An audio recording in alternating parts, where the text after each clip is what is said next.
Bienvenue à tous et merci d'être avec nous sur Télé 50.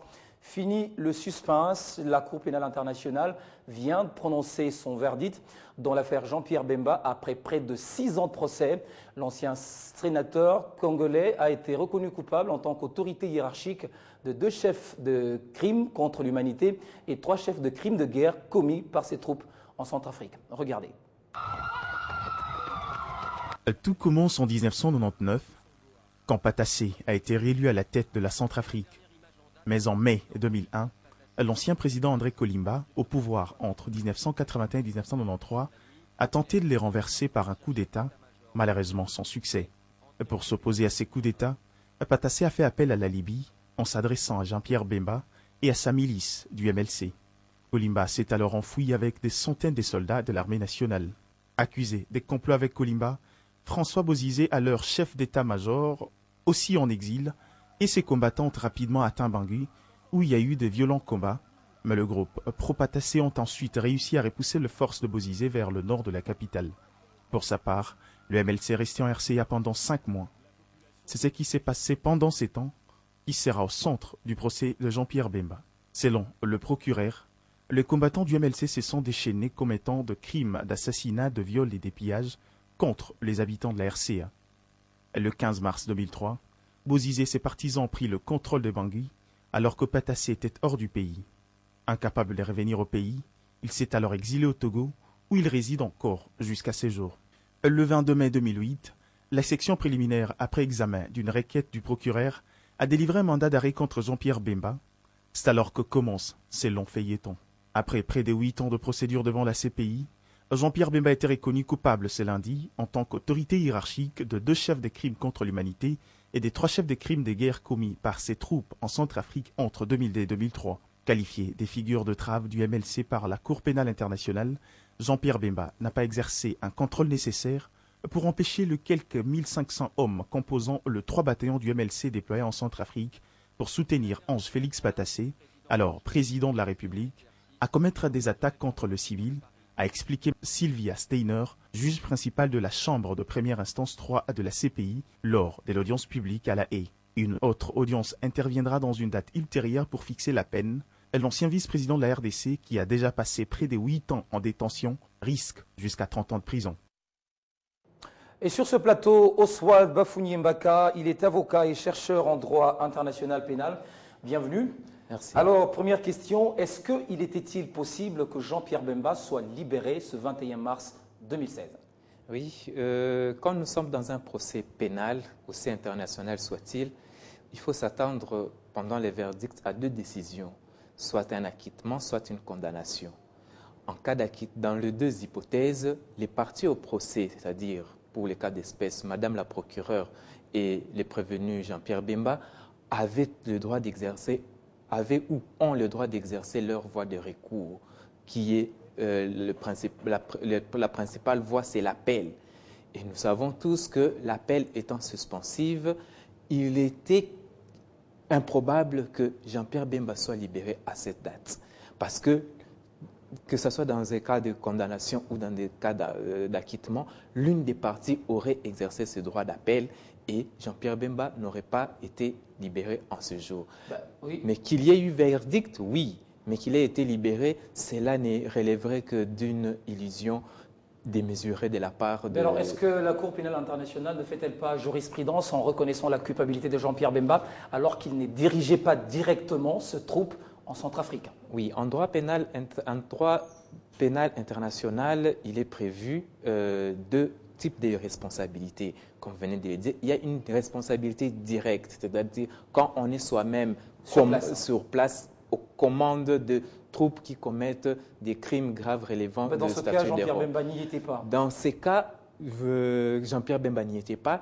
Il a, selon les jugements, on ne parle plus au conditionnel, on parle maintenant à l'indicatif.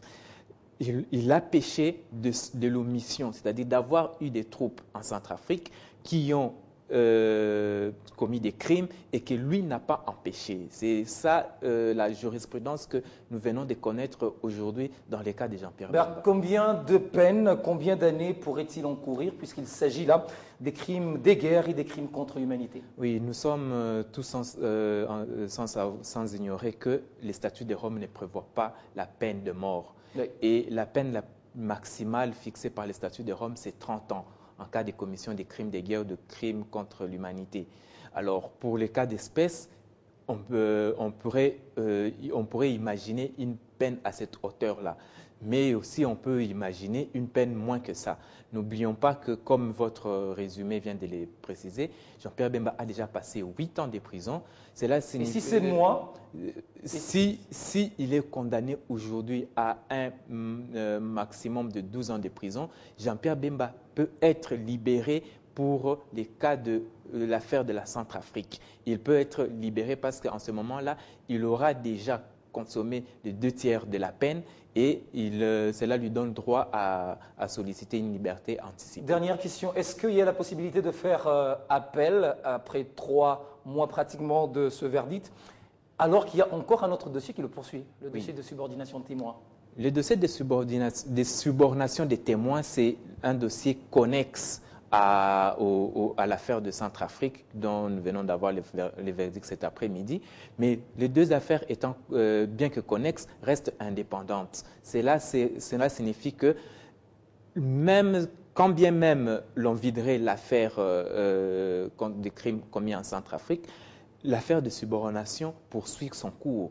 Et quand bien même, comme nous pouvons déjà l'imaginer, la défense de M. Jean-Pierre Bemba devrait faire appel dans les jours qui suivent, il y a l'affaire justement de subordination qui devra poursuivre son cours et où la peine maximale est de 5 ans de prison. Merci Oswald d'avoir accepté de commenter l'actualité avec nous. Je rappelle que vous êtes avocat et chercheur en droit international pénal. C'est moi qui vous remercie. Et puis ce verdict dont le dossier Jean-Pierre Bemba fait parler la classe politique congolaise, le président de l'opposition citoyenne et les députés nationaux Justin Bitakwira compatit avec le leader du mouvement de libération du Congo et souhaite voir la Cour pénale internationale prononcer une peine juste dans les jours à venir.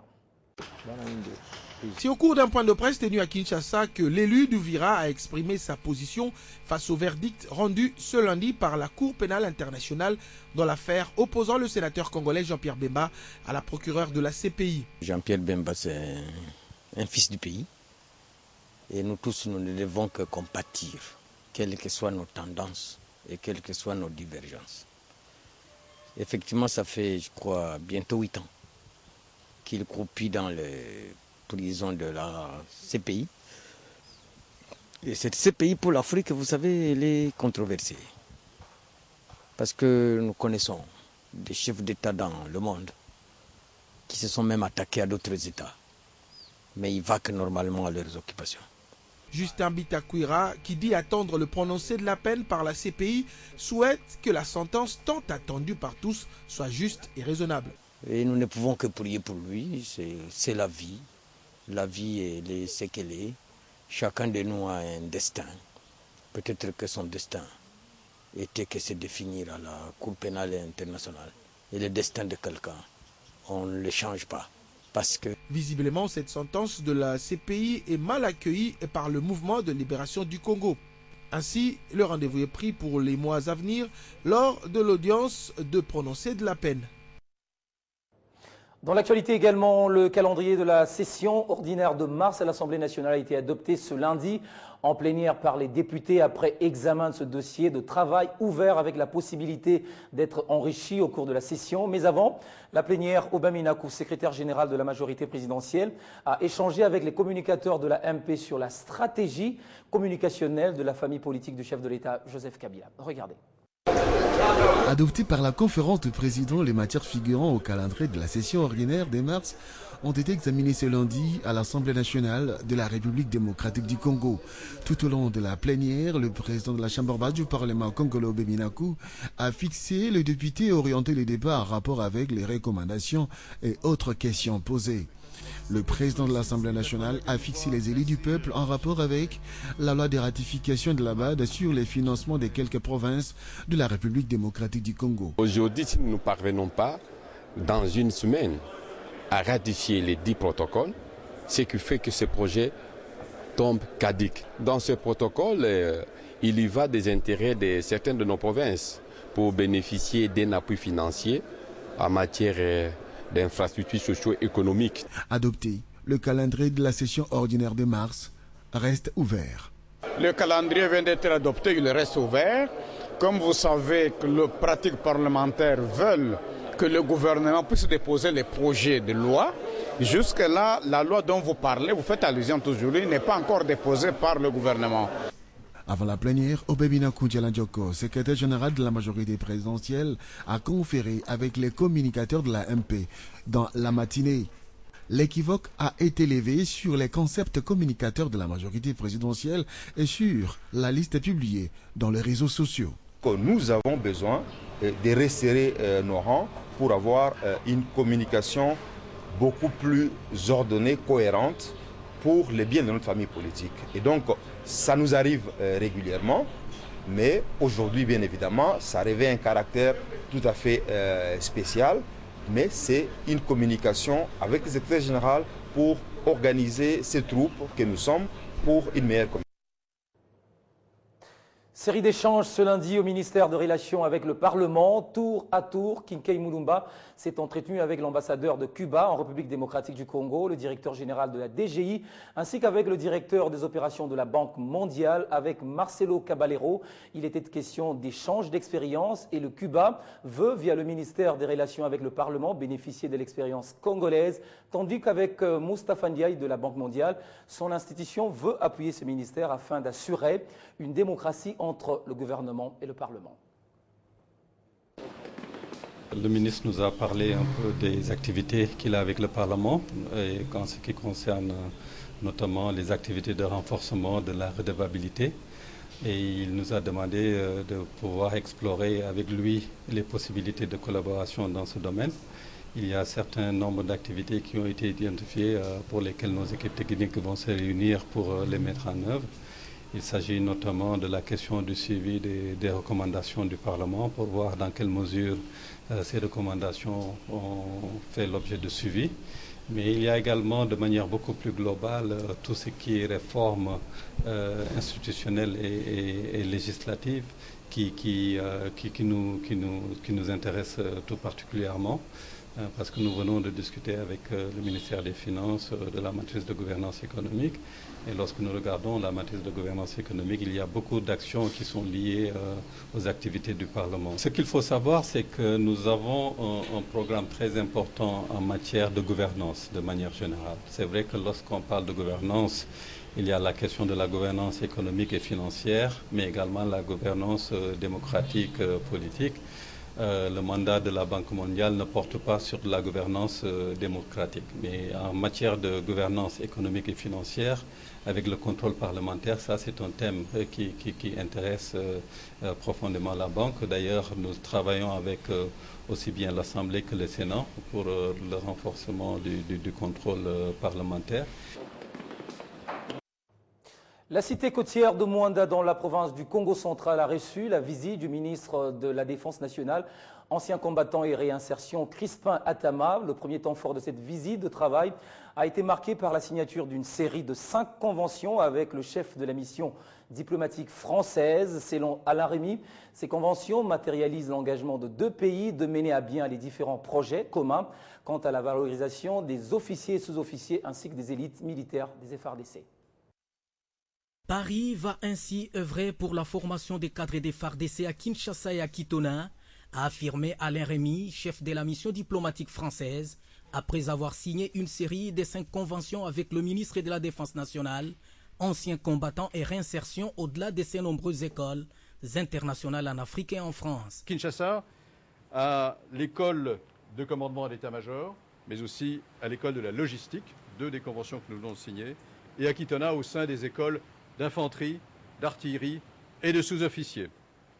Ces conventions constituent l'outil principal de conduite et de suivi des 5 projets de notre coopération dite structurelle en RDC. 24 heures après cet instant émouvant, Les deux personnalités ont mis le cap sur la presqu'île des Bananas, à 11 km de Mwanda sur la côte atlantique, vers l'embouchure du fleuve Congo. Crispin Atamatabé et Alain Rémy, avec eux les chefs d'état-major général adjoint des FARDC et les commandants de la force française au Gabon, ont procédé à l'inauguration du centre des opérations maritimes du 14e groupement naval des Bananas. Celui-ci va assurer la surveillance de l'espace maritime de la RDC, martèle les chefs de l'appareil congolais de défense.